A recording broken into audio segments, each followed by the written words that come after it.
আজকের ভিডিওতে আমরা এমন একটা শহর নিয়ে কথা বলবো 40 বছর আগে যেখানে ছিল মরুভূমি, কিন্তু বর্তমানে এটা বিশ্বের অন্যতম লাক্সারিয়াস একটা শহর। এই শহরে আপনি যদি ব্যবসা করতে যান তাহলে আপনাকে এক্সট্রা কোনো ট্যাক্স ভ্যাট সরকারকে দিতে হবে না, কিন্তু এই শহরে গড়ে উঠেছে বিশ্বের সব থেকে উঁচু বিল্ডিং, আবার বিশ্বের একমাত্র 7 স্টার হোটেলও এই শহরে অবস্থিত। শুধুমাত্র কি তাই, এই শহরের পুলিশরা ল্যাম্বরগিনি ফারারির মতো সুপার কার নিয়ে ঘুরে বেড়ায়। দুবাইয়ের ইনকামের মেইন 5টি সোর্স হলো: 1 নাম্বার রিয়েল এস্টেট, 2 নাম্বার পর্যটন, 3 নাম্বার বিমান চলাচল বা এভিয়েশন, 4 নাম্বার অর্থায়ন বা ফাইন্যান্স এবং 5 নাম্বার মুক্ত অঞ্চল বা free zone. 1 number real estate. দুবাইয়ের উন্নতির অন্যতম বড় একটা সেক্টর হচ্ছে রিয়েল এস্টেট। তারা বড় বড় বিল্ডিংয়ে ইনভেস্ট করেছে। অনেকেই বলতো ভাই মরুভূমির ভিতরে কে থাকবে কিংবা মরুভূমির ভিতরে কিভাবে বড় বড় বিল্ডিং উঠাবে। দুবাই কিন্তু তাদের প্রযুক্তিতে অনেক দূরে এগিয়ে গিয়েছে। তারা বিশাল বিশাল বিল্ডিং, আর্টিফিশিয়াল আইল্যান্ড, বিলাসবহুল আবাসন প্রকল্প দিয়ে দুবাইকে করে তুলেছে একটা গ্লোবাল হাব। 2 নাম্বার পর্যটন। বর্তমান বিশ্বের অন্যতম একটা জনপ্রিয় ট্যুরিজম স্পট হচ্ছে দুবাই। মানুষ ঘুরতে যাওয়ার প্ল্যান করলে প্রথমে মাথায় আসে দুবাইয়ের কথা।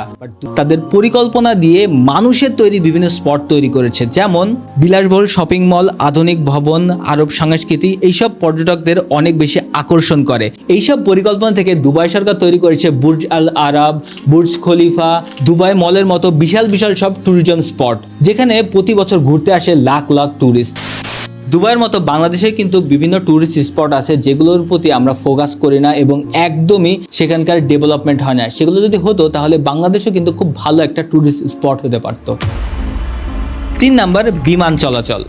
দুবাইয়ের অন্যতম একটা ইনকামের সোর্স হলো এই বিমানের ট্রানজিট, অর্থাৎ বিভিন্ন দেশে যাওয়ার জন্য মানুষ দুবাই হয়ে তারপরে যায়। এমিরেটস এয়ারলাইন্স এখন বিশ্বের অন্যতম জনপ্রিয় একটা বিমান সংস্থা এবং দুবাই বিমানবন্দর হলো বিশ্বের অন্যতম ব্যস্ত একটা বিমানবন্দর। 4 নাম্বার অর্থায়ন বা ফাইন্যান্স।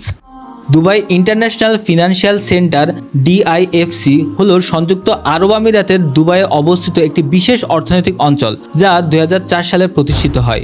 এটি মধ্যপ্রাচ্য, আফ্রিকা এবং দক্ষিণ এশিয়ার অঞ্চলের একটি প্রধান অর্থনৈতিক অঞ্চল হিসেবে কাজ করে। এখানে 77টি দেশের প্রায় 3.7 বিলিয়ন মানুষ বসবাস করে এবং এর সম্মিলিত জিডিপি হলো $10.5 বিলিয়ন। দুবাইয়ের এই পার্টটা থেকে আমি বেশ ভালো একটা জিনিস শিখেছি যে আপনার নতুন নতুন স্কিল শেখার জন্য যদি আপনার কারোর কাছে যেতে হয়, কোথাও যদি ইনভেস্ট করতে হয়, সেটা অবশ্যই আপনার করা উচিত। আর আপনি যদি উদ্যোক্তা হতে চান ভাই, কিংবা কন্টেন্ট ক্রিয়েটর, মাস্ট ভাই, স্কিলের উপরে বর্তমানে অন্য কোনো কিছু নেই যেটাতে আপনি ইনভেস্ট করলে সব থেকে বেশি রিটার্ন পাবেন। তাই অবশ্যই ইনভেস্ট করুন নিজের উপরে। 5 নাম্বার মুক্ত অঞ্চল।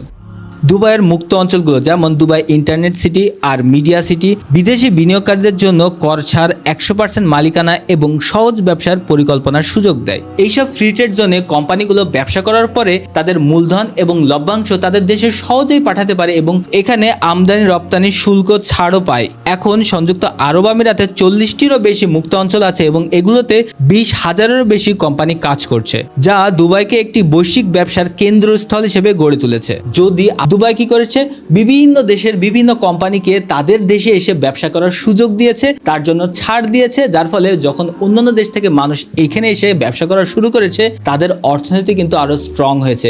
তো আমরা দুবাইয়ের এই ভিডিও থেকে যে আলোচনাগুলো করলাম, যে লেসনগুলো পেলাম, আমাদের মনে হতেই পারে আস্তে আস্তে দুবাই এই অবস্থানে এসেছে। দুবাইয়ের এই অবস্থানে আসার পিছনে ছিল অনেক বছরের পরিকল্পনা, অনেক মানুষের মেধা এবং পরিশ্রম।